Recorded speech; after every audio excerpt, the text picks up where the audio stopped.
Hey everyone, hope you're doing well. We are going to look at dynamics. Something that comes up a lot with my students is they don't sound like who they want to sound like, and this can be multiple things, so I'm not going to talk about all of that stuff, but I'm just going to talk about dynamics.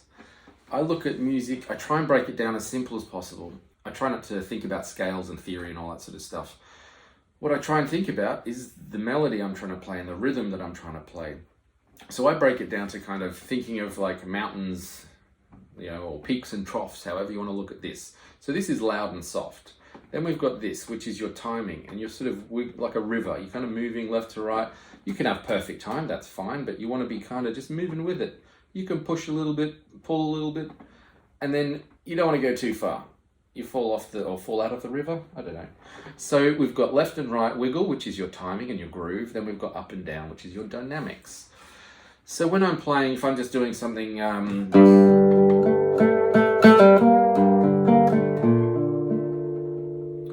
in my mind, I'm thinking kind of like that. Might sound a bit weird, but that's what's happening in my head, because I don't want to just play.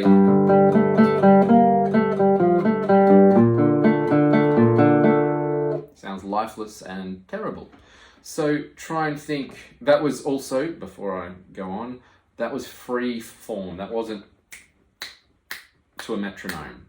So that was just practicing the dynamics. So this is a good way to do it. If you practice kind of playing scales or something, but you don't have a backing track or you don't have a metronome, you just, I'm going to practice E minor, but I'm going to practice my dynamics.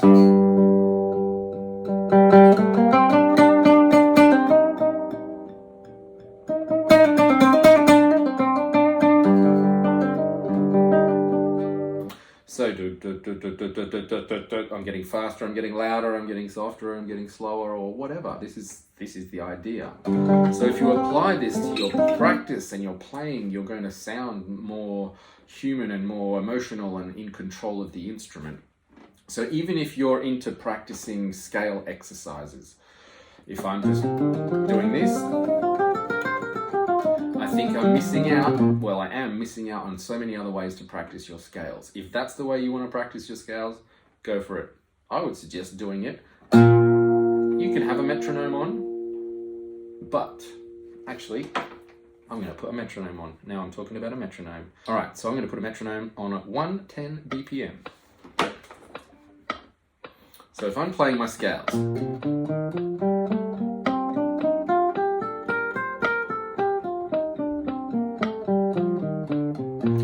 seems to be a waste of time. And I did this when I was younger. I just think it's boring and a waste of time, like I've said. So you can practice. This is like essentially, if I'm thinking the nut is here, because guitarists and capos, we're a bit brain stupid. What I'm going to do, I'm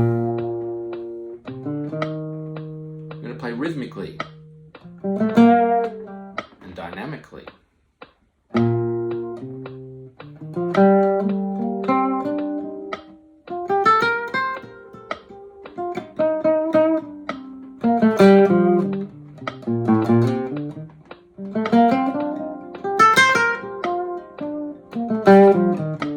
Something like that, or that's not that amazing, but it was the concept. I'm not trying to blow your minds with, look at me playing a scale.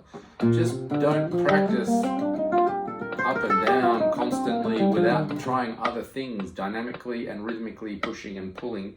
With a metronome's great. I'm turning that off now because it sounds horrible. So try that out and see if you can improve your dynamics, push and pull the rhythm. Give it a shot. See you on the other side.